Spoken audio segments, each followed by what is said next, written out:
की आपल्याकडनं कोणाचं अंतःकरण दुखावलं जात नाहीये ना, ही पहिली आपल्याला गोष्ट सांभाळायची. त्याच्यासाठी आपल्याला आपली देहबुद्धी सोडायला हवी, ज्याला आपण व्यवहारामध्ये इगो म्हणतो. आपण किती म्हटलं की माझी देहबुद्धी सुटलेली आहे, तरी तसं नसतं. महाराजांनी एक फार सोपं उदाहरण दिलंय त्याच्यासाठी, की तुम्हाला कुठल्याही कारणाने राग आला ना, तर समजा की तुमची देहबुद्धी अजून शाबूत आहे.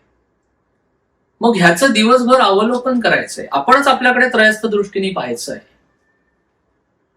की आपण कसे वागतोय प्रपंचामध्ये, आपण कसे बोलतोय, आपली वाणी कशी आहे. उच्चार फार सांभाळायला पाहिजे, असं महाराजांचं म्हणणं आहे.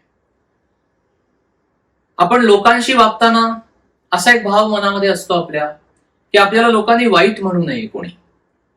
पण मनामध्ये जी अशुद्धता आहे ती आपल्या परमेश्वराला कळते आणि भगवंताला कळते, आपल्या सद्गुरूंना कळत असते. आपण मनाने शुद्ध व्हायचंय, ही खरी तर उपासना आहे, हा खरा परमार्थ आहे जो महाराजांना अपेक्षित आहे. म्हणून दिवसभर चाकोरीबद्ध उपासनेच्या मार्गाने जायचंय, पण ते जात असताना आपलं लक्ष, आपली एक दृष्टी आपल्या स्वतःकडे पाहिजे. नाहीतर ती उपासना बंधनामध्ये अडकल्यासारखी होते, ती चाकोरीबद्ध होते. आणि काही ठराविक गोष्टी दिवसभरात केल्या की आपण वागायला कसेही मोकळे आहोत, असं नाहीये. असं महाराजांना अपेक्षित नाही. महाराज जे म्हणतात की सदैव सावधानता बाळगा. ती सावधानता कशाची आहे? दोन गोष्टींची, की अंतःकरणामध्ये काय उत्पन्न होतंय आणि त्याचं प्रकटीकरण आपल्या आचरणामध्ये कसं होतंय. आणि हे सगळं सांभाळत असताना, या सगळ्याकडे दृष्टी घालत असताना मनातल्या मनामध्ये भगवंताचं अनुसंधान नामाने आपल्याला ठेवायचंय. हे आपल्याला प्रपंचामध्ये सांभाळायचं आहे, की दिवसभर त्रयस्थ दृष्टीने आपण स्वतःकडे पाहावं. म्हणजे सगळ्यात पहिल्यांदा तर ही गोष्ट प्रपंचिक माणसाने करायची, ती म्हणजे उठल्यानंतर आपल्याला नामस्मरण करायचं आहे. महाराजांनी सांगितलंय पहाटेची वेळ अत्यंत चांगली आहे, कारण त्यावेळेला आपलं मन हे स्वाभाविकपणे शांत असतं आणि शरीरही आपलं रात्रीची विश्रांती, झोप झालेली असल्यामुळे थोडंसं ताजतवानं आणि प्रफुल्लित असतं. ही वेळ नामस्मरणाला अत्यंत चांगली. आणि त्यावेळेला महाराजांनी सांगितल्याप्रमाणे ठराविक वेळी आणि ठराविक ठिकाणी आपण नामाला बसायचं आहे. ज्या भगवंताचं नाम तुम्ही घेताय त्याला तुम्ही आठवायचं आहे. एकीकडे मानसपूजा करा, म्हणजे एकाग्रता व्हायला फार सुंदर त्याचा उपयोग होतो. महाराज म्हणतात की जेव्हा तुमची एकाग्रता साधली जात नसेल तेव्हा तुम्ही जे नाम घेताय ते तुम्ही तुमच्या कानाने ऐका, म्हणजे एकाग्रता चांगली साधली जाते. विचार येतील ते तुम्ही वाहून द्या, त्या विचारांच्या पाठीमागे जाऊ नका. थोडा काळ गेल्यानंतर शुद्ध विचारांची निर्मिती नामस्मरणाच्या माध्यमातून व्हायला लागते. आपलं मन स्थिर होतं, शांत होतं. ती शांतता आपण आतूनच अनुभवतो. पण हे सगळं अनुभवण्यासाठी आपल्याला तेवढा वेळ देणं अत्यंत आवश्यक आहे. प्रापंचिक माणूस एक तक्रार करतो की नामस्मरणाला आम्हाला वेळच मिळत नाही. मग नामाचा अनुभव आपल्याला कसा येणार?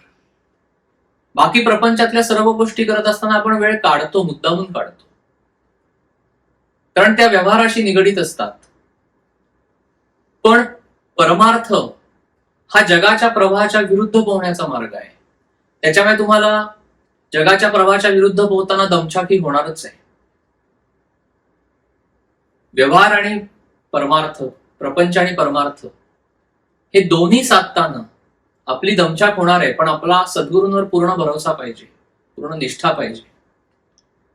नामस्मरणाच्या योगाने आपण जेव्हा शांत होत जातो, स्थिर होत जातो, आपली बुद्धी स्थिर होते, एक सुबुद्धी ज्याला आपण म्हणतो, सत्सद्विवेक बुद्धी जागृत राहते. आणि म्हणून महाराज म्हणतात की नाम घेणाऱ्याला सत्कर्म टाळून म्हणून टाळता येणार नाही, कारण सत्सद्विवेक बुद्धी जागृत राहते. आणि जेव्हा अशा पद्धतीने सत्सद्विवेक बुद्धी आपली जागृत होते आणि त्या भावामध्ये, त्या अनुसंधानामध्ये जेव्हा आपण दिवसभर राहतो आणि संपूर्ण दिवस जेव्हा आपण त्रयस्थ दृष्टीने आपलं स्वतःचं अवलोकन करत असतो, की अरे मी आता कोणाशी चुकीचं वागलो का, मी आता कोणाशी काही चुकीचं बोललो का, माझ्या मनामध्ये काय अशुद्ध भाव उत्पन्न झालेला आहे, हे मी जे करतोय, मी जे वागतोय, माझ्या मनामध्ये जे येतंय ते माझ्या महाराजांना आवडतंय का, हे पहिलं आपण सदैव आपल्या स्वतःशी हा विचार करायला पाहिजे की मी जे वागतोय, मी जो विचार करतोय, तो माझ्या सद्गुरूंना आवडतोय का? माझं मन मला खातंय का? जर तुम्हाला असं जाणवलं की नाही, हे माझं चुकलेलं आहे, तर ज्या व्यक्तीच्या संदर्भामध्ये हे झालंय ना, त्याची जाऊन क्षमा मागा. महाराजांना फार आवडतंय. डोकं टेका त्याच्या पायावर आणि म्हणा, चुकलं माझं, पुन्हा असं होणार नाही. रोज महाराजांना सांगा, रोज आपल्या चुकांचा पाढा आपल्या सद्गुरूंसमोर वाचायचा. असं नका म्हणू की कशाला महाराजांना हे सगळं सांगायचं, महाराज तर सर्वज्ञानी आहे, त्यांना कळतच ना सगळं. पण आईला आवडतं ना त्याच्या मुलाने येऊन आईला सांगितलेलं, जसं आईला आवडतं ना तसं महाराजांना पण हे फार आवडतं. तुम्ही जा ना महाराजांच्या पाशी, रोज जा, रोज बोला. महाराज म्हणतात ना की तुम्ही माझ्याशी मोकळेपणाने बोला. माझं हृदय आईसारखं आहे, तुम्ही या माझ्यापाशी, तुम्ही सगळं बोला माझ्यापाशी सगळं बोला. की आपलं काय वागायचं चुकतंय, कुठे आपलं चुकतंय, आपली मनाची स्थिती कशी आहे, काय अडचणी संकट येत आहेत, पण प्रारब्ध भोग आहे, शेवटी तो भोगावाच लागणार आहे. महाराज म्हणतात ना की प्रारब्ध भोग म्हणजे ठीक आहे, आपल्याला आपल्या काही कर्मांमधनं तो उत्पन्न झालेला प्रारब्धाचा भाग आहे, पण तो भोगताना जसं आपण बँकेचं कर्ज घेतल्यानंतर ते चुकवताना जसा आपल्याला आनंद होतो ना, तसं प्रारब्ध भोगताना आपल्याला दुःख न होता आनंद वाटला पाहिजे की अरे, हे माझं कर्ज चुकतंय. ते महाराजांच्या सद्गुरूंच्या साक्षीने ते भोग भोगायचे. महाराजांना ते फार आवडतं. प्रपंच जगत असताना प्रपंचामध्ये ह्या सर्व गोष्टी होणार आहेत. प्रारब्धाचे योग हे अटळ आहेत. खचून जायचं नाही. महाराजांवर, सद्गुरूंवर, परमेश्वरावर आपली अढळ श्रद्धा पाहिजे की जे काही होतं आहे, जे काही होतंय, महाराजांच्या साक्षीने घडतंय ना, महाराज सांभाळतायत ना आपल्याला, मग ते सदैव सांभाळतील. इतके दिवस त्यांनी सगळं सांभाळत आणलंय ना, म्हणजे त्याचं करते पण आपण आपल्याकडे खेचायचंच नाही. महाराज म्हणतात की तुम्ही काळजी करू नका, तुम्ही काळजी घ्या पण काळजी करू नका, काळजीचं गाठोडं माझ्यापाशी ठेवून जा. का महाराज सांगतात? का महाराज सांगतात की रामापाशी जा, माझ्या रामाला डोळे भरून पहा, एक वार तुम्ही त्याच्याकडे पहा, तो तुमचं कल्याण करायलाच उभा आहे. पण आपण त्या नजरेने त्याच्याकडे पाहतच नाही, त्या रामाकडे. महाराजांनी जे सांगितलंय प्रापंचिक माणसासाठी की सगुण भक्तीने तरुण जा, असं महाराज सांगतात. त्यामुळे एक देव, एक भगवंत ज्याला तुम्ही मानत असाल, सद्गुरू, त्या सद्गुरूंनी जे नाम दिलं आपल्याला, ते नाम, आणि ते आपण घेतोय म्हणून आपण साधक अशा अवस्थेमध्ये आहोत, तरी साखळी तयार व्हायला पाहिजे. म्हणजे काय की सदैव आपल्याला आपल्या उपास्य दैवताचं स्मरण पाहिजे. सदैव. हे कसं राखणार आपण स्मरण? त्याच्यासाठी सद्गुरूंची कृपा हवी. सद्गुरूंच्या कृपेनेच ते राखलं जातं. सद्गुरूंची कृपा होते म्हणजे काय? जेव्हा आपण त्यांना पूर्ण भावाने शरण जातो तेव्हा ते आपल्याला त्यांचं म्हणतात. अनुग्रह घेणं आणि अनुग्रह देणं ह्याच्यामध्ये जो फरक आहे ना, तो हा आहे. सद्गुरूंनी तुम्हाला त्यांचं म्हटलं पाहिजे, त्याच्यासाठी पूर्ण शरणागती पाहिजे. म्हणजे आपण एकीकडे म्हणायचं की महाराज मी तुमचा आहे, आणि आपल्या प्रपंचातल्या छोट्या छोट्या गोष्टींचं सगळं ओझं आपणच घ्यायचं डोक्यावर, पुन्हा ते ओझं घेऊन महाराजांकडे जायचं. हे आपणच आपल्या विचारांना छेद दिल्यासारखं होतं. एकदा का प्रपंच महाराजांच्या हाती सुपूर्त केला की तुम्हाला जसं ठेवायचंय तसं ठेवा, या भावानेच राहायला पाहिजे. हे महाराज सांगतात ना की 2 मुली भातुकली खेळत होत्या. एकीने शिरा केलेला आहे, श्रीखंड केलेला आहे, दुसरीने साधी भाजी भाकरी केलेली.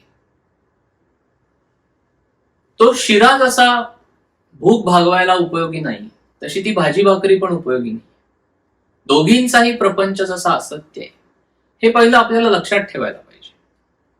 अशा असत्य अशा प्रपंचामध्ये एक परमात्माच तेवढा सत्य आहे. आणि म्हणून आपल्याला जेव्हा आपण महाराजांकडे जातो, आपण आपल्या जेव्हा सद्गुरूंकडे जातो, त्यांच्यावर आपली पूर्ण श्रद्धा पाहिजे. जे काही घडतं आहे ते भगवंताच्या कृपेने घडतंय. जे काही मनासारखं घडतंय ते भगवंताच्या कृपेने घडतंय. का होतं हे असं?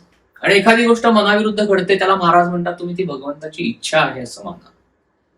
दोन्हीच्या मागे आपलीच कर्म कारणीभूत असतात. कशी कारणीभूत असतात? कारण जेव्हा आपल्या हातनं सत्कर्म घडतं म्हणजे जे पुण्य स्वरूपामध्ये येत, तर त्यावेळेला ते सत्कर्म घडायच्या आधी सत्सद विवेक बुद्धी आपली जागृत असते पहा. आणि जेव्हा सत्सद विवेक बुद्धी जागृत असते तेव्हा हातनं चांगली कर्म घडतात. मग ती सत्सद विवेक बुद्धी जागृत कधी राहणार? ती भगवंताच्या स्मरणातच राहते. त्याच्यामुळे जेव्हा आपण भगवंताचं स्मरण करतो तेव्हा सत्सद विवेक बुद्धी जागृत राहते. त्यातनं चांगली कर्म घडतात. तीच पुण्य स्वरूपाने आपल्यापाशी येतात आणि म्हणून त्याला भगवंताची कृपा झाली असं म्हणावं. पण जेव्हा प्रारब्ध योगाने काही दुःख वाट्याला येतात, महाराजांनी फार चांगली व्याख्या, फार सुंदर व्याख्या केलेली आहे की ज्याचं कारण आपल्याला कळत नाही ते प्रारब्ध आहे. पण काहीतरी चुकीचं घडलंय. महाराजांनी फार छान उदाहरण दिलंय की तुरुंगामध्ये भरपूर कैदी आहेत. सगळ्यांना तुरुंगामध्ये ठेवलंय. कोणी काही केलंय, कोणी काही केलंय हे माहिती नाहीये आपल्याला. पण जे करू नये ते सगळ्यांनी केलंय म्हणून त्यांना तिथे ठेवलेलं आहे. तसंच जेव्हा दुःख परंपरा वाटायला येते तेव्हा आपल्या हातनं निश्चित काहीतरी चुकीचं कर्म घडलेलं आहे हे समजावं. आता चुकीचं कर्म कशामुळे घडलं? कारण तेव्हा सत्सद्विवेक बुद्धी जागृत राहिली नाही म्हणून ते तसं घडलं.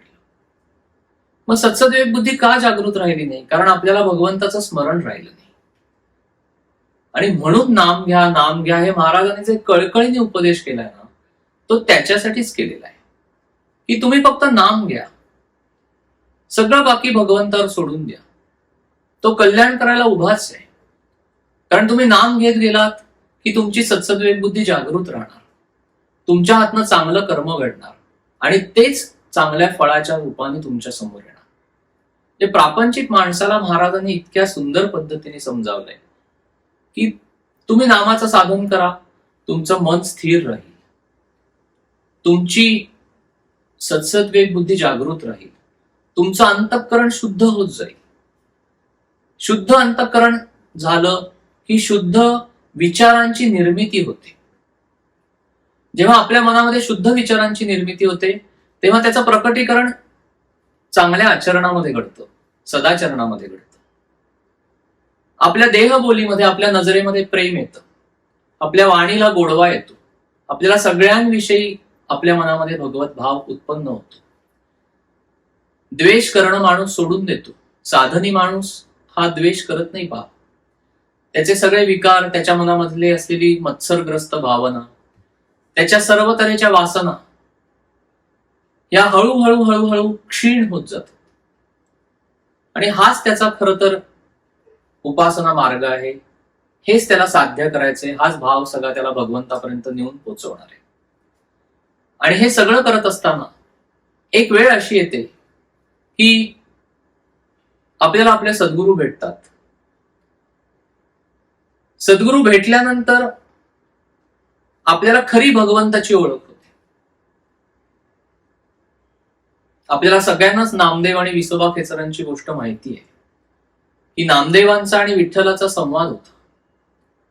नामदेव म्हणाले विठ्ठलाला, अरे तू स्वतः माझ्याशी रोज बोलतोस, तू माझ्या हातचं सगळं जेवतोस, मला काय बरं आवश्यकता आहे सद्गुरूंची? पण परमात्मा म्हणाला की तुला जर मला खरं ओळखायचं असेल ना तर तू सद्गुरू कर आणि अमुक अमुक ठिकाणी जा, तिथे तुला तुझे सद्गुरू भेटतील. आणि मग नामदेव महाराज तिथे जातात, विसोबा खेचर त्यांना तिथे भेटतात. तो सर्व शिवपिंडीचा प्रसंग आपल्याला माहितीच आहे, तो तिथे घडतो. ते सांगतात नामदेवांना की तू अशा ठिकाणी माझे पाय ठेव की जिथे शिवपिंडी नसेल, कारण ते शिवपिंडीवर पाय ठेवून बसलेले असतात. आणि नामदेव महाराज जेव्हा जातात ते म्हणतात, अरे काय हा माणूस की ज्याने प्रत्यक्ष शिवपिंडीवर आपले पाय ठेवलेले. म्हणून ते त्यांना बोलतात. ते म्हणतात, ठीक आहे, तू माझे पाय उचलून अशा ठिकाणी ठेव की जिथे परमात्मा नाहीये. म्हणजे आपल्याला निर्गुण तत्व पाहायचंय ना. आणि मग ते अशा ठिकाणी पाय ठेवायला लागले की तिथे एक नवीन शिवपिंडी उत्पन्न होते. असं करता करता त्यांना कळतं की नाही, आपण परमात्मा स्वरूपाला जर आपल्याला खरं ओळखायचं असेल तर आपल्याला सद्गुरू करायला हवा. आणि सद्गुरू हे आपल्या आयुष्यामध्ये प्रवेश करतात पहा. आपण शोधू म्हणून तसं ते एका विशिष्ट क्षणी सापडतील आणि ते स्वतः धावत येतील. आपली तेवढी उपासना झाली, त्यांना जेवढी अपेक्षित आहे तेवढी झाली की ते आपल्याकडे स्वतः धावत येतील. ते आपल्याला त्यांनी त्यांच्या तपश्चर्येने जे सिद्ध केलेलं नाम आहे ना, ते आपल्याला अनुग्रहाद्वारे देतात पहा. म्हणून मी मगाशी म्हटलं तसं की आपण प्रापंचिक आहोत, मान्य आहे की आपल्याला सद्गुरूच पाठीराखे आहेत. पण ती वेळ येईस्तवर तुम्ही थांबा थोडस. ती वेळ येऊ देत. महाराज येतील तुमच्याकडे. तुम्ही इतकं अंतःकरण प्रेमाने भरून टाका. सद्गुरूंच्या विषयीचं, भगवंताविषयीचं प्रेम एवढं उचंबळून येऊ देत त्या नामानी, की तो परमात्माच म्हणेल की कोण आहे हा की जो माझं इतकं अंतःकरणापासून नाम घेतोय. आणि तो परमात्मा सद्गुरूंच्या रूपाने तुमच्यापर्यंत येतो पहा. आणि ते सद्गुरू जेव्हा आपल्याला त्यांचा अनुग्रह देऊन कृतकृत्य करतात तेव्हा आपल्या जन्माचं सार्थक झालं. म्हणजे आपण जे आधी घेत असलेलं नाम असतं ना, तेच आपल्याला सद्गुरूंपर्यंत पोहोचवतं. आणि मग त्यांनी त्यांच्या तपश्चर्येने सिद्ध केलेलं जे नाम आहे ते जेव्हा आपल्याला देतात आणि जेव्हा आपलं नामस्मरण सुरू होतं तेव्हा तो खऱ्या अर्थाने आपला प्रवास भगवंतापर्यंतचा चालू राहतो. जो होतच असतो. इतकं जन्मानुजन्म आपण त्या मार्गावर आहोत. म्हणून आपल्याला महाराज भेटलेले आहेत, म्हणून आपल्याला आपले सद्गुरू भेटतात आणि तेच आपल्याला परमात्म्यापर्यंत घेऊन जातात. आणि म्हणून त्यांनी नामाचं अत्यंत सोपं साधन, परमात्माचं जे नाम तुम्ही घ्या हे जे सांगतायत ना महाराज, ते त्याच्यासाठीच आहे की तुम्हाला वेगळं काही करायची आवश्यकता नाही. तुम्ही तुमची कर्तव्य मात्र उत्तम करा. देहाची कर्तव्य तुम्ही उत्तम करा. कर्तव्याला चुकू नका. हे महाराजांचं अत्यंत कळकळीचं सांगणं आहे. कर्तव्य करा, कर्तव्य करत राहा, कर्तव्याला चुकू नका. ते कर्तव्य करत असताना तुम्ही भगवंताचं एकीकडे नाम घ्या. देहाने ते कर्तव्य करा, मनाने अनुसंधान ठेवा. हे महाराजांचं सांगणं आहे. देहाने आपलं कर्तव्य करा, मनाने अनुसंधान ठेवा. सदैव भगवंताच्या चिंतनामध्ये राहा. त्याच्या लीला आठवा. अंतःकरण शुद्ध करत न्या. तुमचं आचरण हे उत्तम घडेल. आणि असं करता करता काय होतं की आपण शरण जातो त्या परमात्म्याला. मनाचा भाव असा होतो की आपल्याला सद्गुरूंशिवाय दुसरं काही आता आयुष्यामध्ये उरतच नाही. आपला रामराया, आपले सद्गुरू, एवढंच आपलं आयुष्य राहतं. कोणाविषयी द्वेष मनामध्ये वाटेनासा होतो, मत्सर वाटत नाही, प्रेमभावना उत्पन्न होते. त्यात भिजलेलं असतं सगळं ते नाम. आणि असं करता करता एकीकडे प्रपंच चालू असतो. प्रपंचातली कर्तव्य उत्तम पद्धतीने पार पाडली जातात. कारण जेव्हा सद्गुणांची वाढ होते ना, तेव्हा प्रापंचिक कर्तव्य सुद्धा बघा खूप छान पद्धतीने पार पाडली जातात. आणि एकीकडे परमार्थ सुद्धा आपला चालू असतो. आपण मनाने शांत झालेलो असतो. आपली अस्वस्थता जाते, सगळी अस्थिरता जाते. आपण शांत होतो. शांत भावाने आपण उपासना करतो. जो ब्रह्मांडामध्ये भरून राहिलेला परमात्मा आहे ना, तोच आपल्या पिंडामध्ये आहे. त्याची जाणीव होते. परमात्मा स्वरूपाची जाणीव होते. आत्मस्वरूपाची जाणीव होते. आणि अशी एक अवस्था आपल्याला प्राप्त होते की आता काहीही मिळवायचं नाहीये. जे काही आहे ते आपल्याला महाराजांच्या कृपेने, महाराजांच्या आशीर्वादाने आपल्याला भगवंताचं नाम मिळालेलं आहे. आणि त्या नामातच आपल्या आयुष्याचा शेवट व्हावा. आपला शेवटचा श्वास नामामध्ये जावा. महाराजांनी त्यावेळेला यावं आणि आपल्याला परमात्म्याकडे घेऊन जावं. एवढीच एकमेव इच्छा उरते. आणि तिथेच आपल्या जन्माचं सार्थक होतं. जी कुठली मुक्ती आपल्याला मिळवायची आहे ना, ती आपल्या मृत्यूनंतर नाही, ती तर महाराज आपल्याला देणारच आहेत. पण आपल्याला आपण हयात असतानाच ती मुक्ती मिळवायची आहे. आणि ही कशापासनची मुक्ती आहे? तर ही आपल्या सांसारिक आसक्तीपासनची आपल्याला मुक्ती मिळवायची. जो वासनेमध्ये लडबडलेला आपला देह आहे ना, तो आपल्याला भगवंताच्या चरणी आपलं मन न्यायचंय, आपली देहबुद्धी गळून पडली पाहिजे. त्या देहबुद्धीतनं आपल्याला मुक्ती प्राप्त करायची. आणि अशा पद्धतीने जेव्हा माणूस आसक्ती विरहित होतो, देहबुद्धी जेव्हा त्याची क्षीण होत जाते, त्याचं अंतःकरण शुद्ध बनत जातं, त्याचं आचरण शुद्ध होतं, तो नाम घेतोय, फक्त नाम घेतोय. महाराज म्हणतात ना की नामाशिवाय मला दुसरं काही कळत नाही, हे ज्याला कळलं त्याला खरं कळलं. आणि अशा अवस्थेमध्ये जेव्हा तो साधक असतो, त्याच्या अंतिम टप्प्यामध्ये जेव्हा तो येतो, तेव्हा फक्त नामस्मरण तो करतो आणि त्याचा शेवटचा श्वास नामामध्ये जातो. आणि हेच खरं तर आपल्यासारख्या सर्व प्रापंचिक माणसाचं हेच ध्येय असायला पाहिजे. आणि हे सद्गुरूंच्या कृपेने साध्य होणार आहे. आणि हीच खरं तर आपली सगळ्यांची अंतिम इच्छा असायला पाहिजे की शेवटच्या श्वासामध्ये जो श्वास आपला जाणार आहे तो नामामध्ये जावा. शेवटच्या क्षणी नाम आपल्या मुखामध्ये यावं, नाम आपल्या अंतरंगामध्ये यावं. ते नामच आपल्याला भगवंतापर्यंत घेऊन जाणार आहे. आणि हाच महाराजांचा आपल्या सगळ्यांसाठी उपदेश आहे, हीच महाराजांची आपल्याला शिकवण आहे. आणि हेच महाराजांचं सांगणं आहे की प्रपंच आणि परमार्थ हा एकात एक हात घालूनच जातात, तो वेगळा करायचा नाहीये. भगवंताच्या अनुसंधानामध्ये प्रपंच करा, तो अत्यंत सुखाचा होणार आहे. आणि प्रपंच करता करताच भगवंताचं अनुसंधान ठेवून तुम्ही परमार्थ करा, तेच तुम्हाला भगवंतापर्यंत पोहोचवणार आहे. जय श्रीराम.